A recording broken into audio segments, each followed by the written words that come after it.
Esqueça tudo o que te ensinaram sobre o que significa ser uma boa pessoa. Fomos condicionados a acreditar que a virtude é medida pelo peso que você carrega nas costas, que o tamanho da sua alma é proporcional ao tamanho da culpa que você sente pelos problemas do mundo.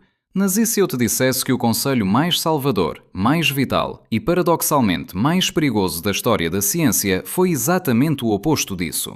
No coração do deserto do Novo México, em 1943, o homem mais inteligente do planeta disse algo a um jovem físico que soa como o roteiro de um vilão, mas que acabou sendo a única âncora de sanidade em um mundo que estava prestes a evaporar. A frase tinha apenas 11 palavras. Você não precisa ser responsável pelo mundo em que você vive.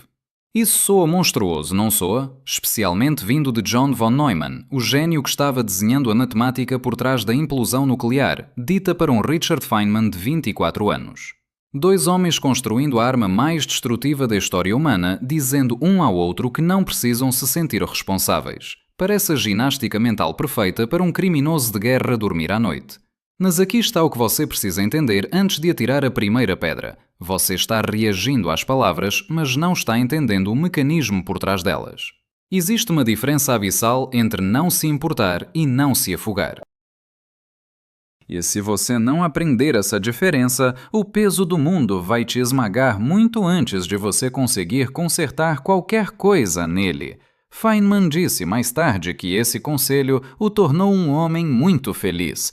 O cara que calculava o rendimento de megatons enquanto sua esposa, Arlene, morria de tuberculose em um sanatório próximo, chamava a si mesmo de feliz. Isso deveria te incomodar, deveria te deixar profundamente desconfortável. Ótimo, fique desconfortável, porque até o final desta jornada você vai entender por que o aviso de von Neumann não foi um ato de egoísmo, mas o diagnóstico mais preciso e cirúrgico já feito sobre a condição humana diante da catástrofe. Imagine o cenário: Los Alamos, um lugar que não existia no mapa, apenas como caixa postal 1663, Santa Fé. Atrás daquelas cercas, tínhamos a maior concentração de poder cerebral da história da nossa espécie: Oppenheimer, Fermi, Bethe, Teller, e no meio deles, um garoto do Queens que ainda cheirava a faculdade, mas que era tão brilhante que Hans Bethe o nomeou líder de grupo na divisão teórica. Feynman estava lidando com equações que determinariam se a bomba funcionaria ou se, talvez, por um erro de cálculo, ela incendiaria a atmosfera e transformaria a Terra em uma estrela de curtíssima duração. Mas enquanto ele trabalhava na logística do apocalipse, ele vivia um inferno privado. Todo fim de semana, ele pegava um carro emprestado e dirigia 100 milhas pelo deserto para ver Arlene.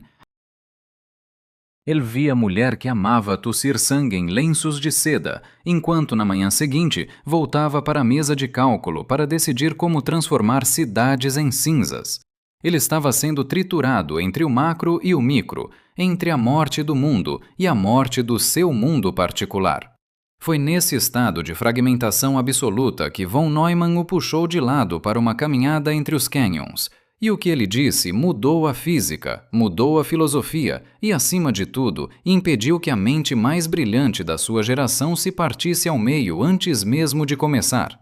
Para entender o peso daquelas 11 palavras, você primeiro precisa entender o calibre do cérebro que as disparou. Richard Feynman era um gênio, mas até Feynman olhava para John von Neumann e se sentia uma criança brincando com blocos de montar.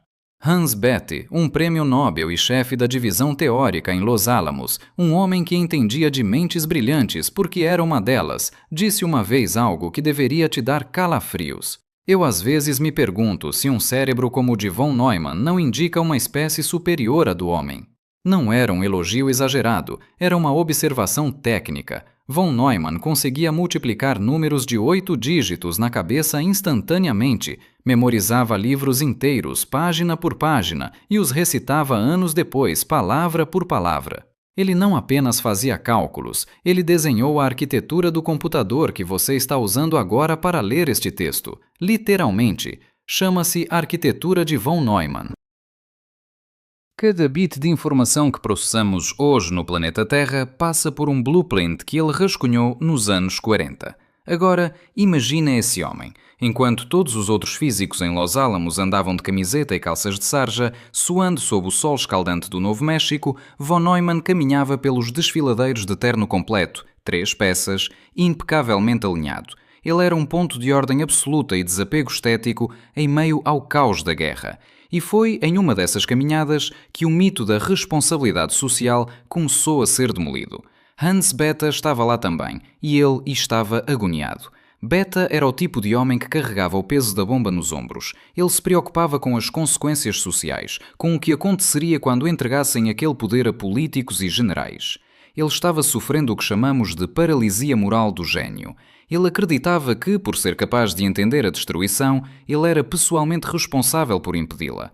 Von Neumann ouviu a angústia de Bethe e, com a mesma casualidade de quem comenta sobre a temperatura do café, cortou o barulho emocional como uma navalha lógica. Eu não sinto nenhuma responsabilidade por todos esses problemas sociais. Porque eu deveria. Eu nasci no mundo. Eu não o fiz. Pense no que isso realmente significa. Imagina que você é um passageiro em um navio que está afundando porque o capitão é um lunático e o mar está revoltado. Você pode passar o resto da viagem tentando tirar água com um balde furado, chorando e se sentindo culpado pelo naufrágio, ou você pode se concentrar em ser o melhor passageiro possível, talvez até usando seu tempo para desenhar um motor melhor para o próximo navio, enquanto este submerge. A lógica de von Neumann era como um algoritmo: entrada, processamento, saída. O erro estava no processamento de dados inúteis. Se você não pode controlar a variável, a política mundial, a guerra, a natureza humana, processar culpa sobre ela é um erro de sistema, é desperdício de energia termodinâmica. Feynman ouviu aquilo e algo deu um estalo. Ele estava exausto, destruído pela morte iminente de Arlene e pela pressão de ser o salvador e o carrasco ao mesmo tempo.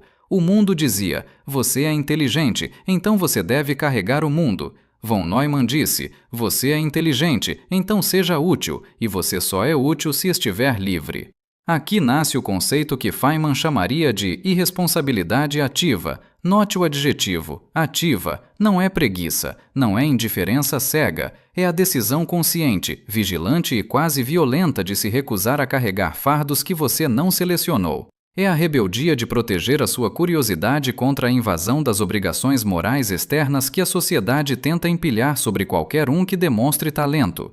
Você está achando isso cruel? Acha que é a desculpa perfeita para um monstro? Talvez. Mas antes de julgar, olhe para o que aconteceu com os que escolheram carregar o peso. A matemática da realidade não perdoa o excesso de carga. O mundo adora mártires. Existe um fetiche cultural pela imagem do gênio torturado, o Prometeu que traz o fogo e passa a eternidade tendo o fígado devorado pela culpa. Robert Oppenheimer tornou-se o garoto propaganda desse martírio. Ao murmurar que havia se tornado a morte, a destruidora de mundos, ele estava aceitando o fardo de ser o rosto moral de um crime tecnológico.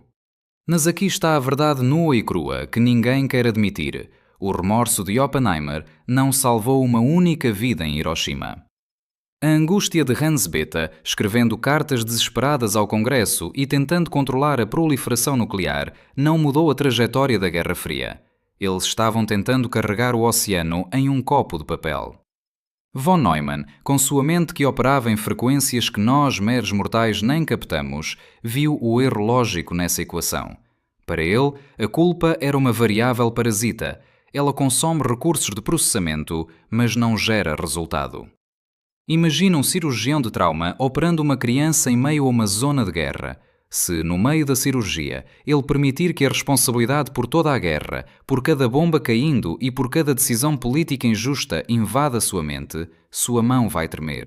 Ele vai errar a artéria. Para ser útil à criança, ele precisa ser irresponsável com o mundo. Ele precisa de um foco tão estreito, tão cirúrgico, que o resto da realidade deixa de existir. Em 16 de junho de 1945, o mundo de Richard Feynman implodiu de forma privada. Arlene morreu. Ele estava ao lado dela, anotando a hora no relógio de pulso. Ele notou que o relógio parou exatamente no instante da morte, um momento que levaria qualquer pessoa comum a uma epifania espiritual. Feynman, o físico, apenas raciocinou que a enfermeira deve ter forçado o mecanismo ao registrar o horário e ele travou. Ele não chorou, não ali. O cérebro dele estava bloqueando a dor com lógica pura, um mecanismo de defesa que estava prestes a falhar. Exatamente um mês depois, ele estava em Trinity, o local do primeiro teste atômico. Enquanto todos os outros físicos usavam óculos de soldador escuros como breu para proteger os olhos, Feynman, com sua teimosia característica, decidiu ficar atrás do para-brisa de um caminhão. Ele sabia que o vidro filtraria o ultravioleta. Ele queria ver a verdade sem filtros. O que ele viu foi a luz mais brilhante que a Terra já presenciou. Ele viu o nascimento de uma nova era e, poucas semanas depois, viu o resultado em Hiroshima e Nagasaki. Ao retornar para Cornell para ensinar, a depressão o atingiu como uma onda de choque. Ele caminhava pelas ruas de Nova York e sentia uma náusea existencial. Ele via pessoas planejando o futuro, construindo edifícios, e sua mente gritava: para quê? Não percebem que tudo isso é cinza em potencial? Que uma única equação minha pode apagar essa rua? Ele estava se afogando na responsabilidade social. Ele estava tentando ser o curador de uma ferida que a humanidade infligiu a si mesma. Ele estava perdendo a capacidade de fazer física, de ser curioso, de ser Feynman. Foi então que as 11 palavras de von Neumann, que estavam latentes em sua consciência como um código de segurança, finalmente foram executadas. Ele percebeu que o mundo não pediu para ele ser seu salvador. O mundo era um sistema caótico, complexo e violento muito antes de ele nascer. Tentar carregar a responsabilidade por esse caos era, ironicamente, a forma mais profunda de arrogância. Ele decidiu, então, praticar a irresponsabilidade ativa. Ele decidiu que sua única obrigação era com a integridade da sua própria curiosidade. E foi nesse momento de egoísmo aparente que ele se tornou capaz de salvar a ciência de si mesma. A ideia de von Neumann funciona como uma lei fundamental da termodinâmica aplicada à alma. A sua energia é um recurso finito. Se você a dissipa tentando aquecer o oceano inteiro da tragédia humana, não sobra nada para mover o motor da sua própria criação. Isso nos leva a um paradoxo que a maioria das pessoas se recusa a aceitar.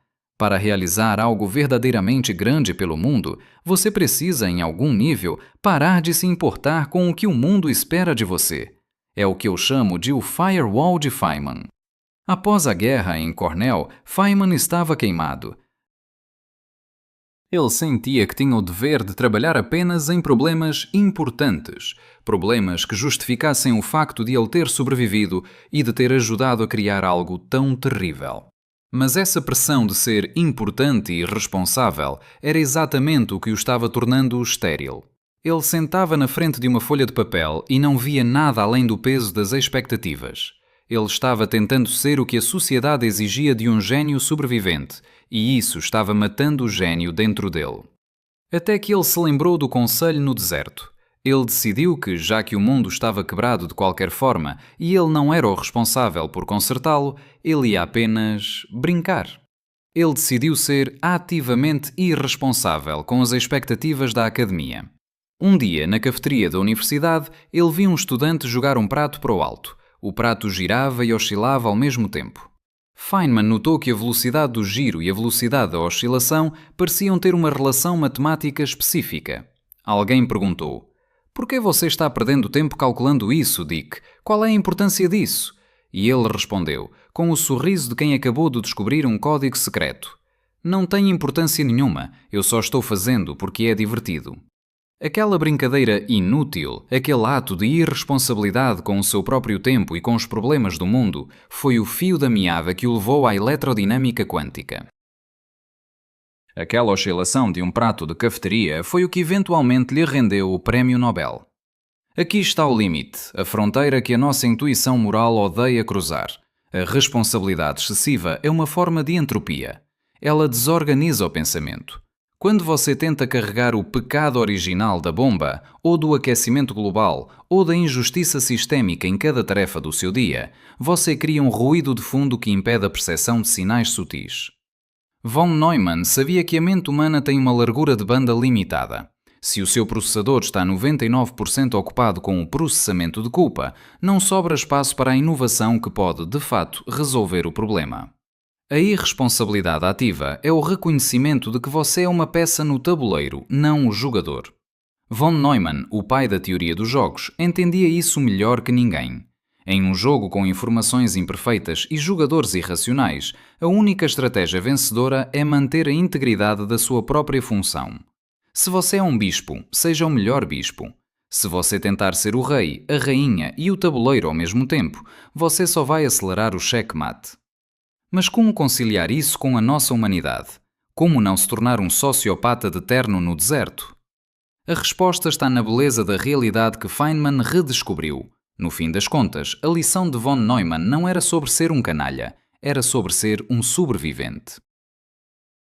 Se você tentar carregar o peso de um planeta inteiro nos ombros, você não se torna um herói, você se torna uma estátua. Estátuas são admiráveis, mas são imóveis, frias e não resolvem equações. Feynman escolheu ser um rio. Ele fluiu ao redor dos obstáculos da culpa e da expectativa social para encontrar o oceano da verdade científica e, ironicamente, ao se declarar irresponsável, ele acabou dando ao mundo muito mais do que qualquer comitê de ética ou ativista angustiado daquela época. Ele nos deu uma compreensão mais profunda da luz, da matéria e da alegria pura de descobrir como as coisas funcionam. Vivemos hoje em uma era de hiperresponsabilidade. Estamos conectados a cada tragédia, a cada injustiça e a cada desastre em tempo real. O algoritmo nos convence de que, se não estivermos sofrendo por tudo o tempo todo, somos cúmplices. Mas a biologia humana não evoluiu para processar a dor de 8 bilhões de pessoas. Quando você tenta fazer isso, o seu sistema entra em pane. Você se torna cínico, exausto e, por fim, inútil. A irresponsabilidade ativa é o firewall que protege o seu brilho pessoal do ruído ensurdecedor de um mundo que sempre vai exigir mais de você do que você pode dar. Feynman não era um psicopata. Ele era um homem que amou Arlene com cada fibra do seu ser e que sentiu a perda dela em cada nota de silêncio do deserto. Mas ele entendeu que a sua tristeza não traria Arlene de volta e a sua culpa não desinventaria a bomba. A realidade é o que ela é. Ela é vasta, indiferente, complexa e de alguma forma absurdamente bela em sua mecânica subjacente. Você não é o arquiteto desta realidade, você é um convidado. E como convidado, sua maior virtude não é carregar as vigas do salão, mas sim apreciar a festa e, se tiver sorte, deixar uma pequena contribuição na mesa antes de partir. Talvez o que von Neumann realmente quis dizer é que o mundo é grande demais para ser consertado por mãos trêmulas. Ele precisa de mãos firmes, e mãos só ficam firmes quando o peso que elas carregam é aquele que elas escolheram levar. Richard Feynman morreu como um homem feliz, cercado por mistérios que ele nunca parou de perseguir. Ele não salvou o mundo da sua própria natureza violenta, ninguém salvou. Mas ele nos ensinou que, mesmo à sombra de um cogumelo atômico, ainda é possível olhar para um prato girando em uma cafeteria e ver a dança de Deus.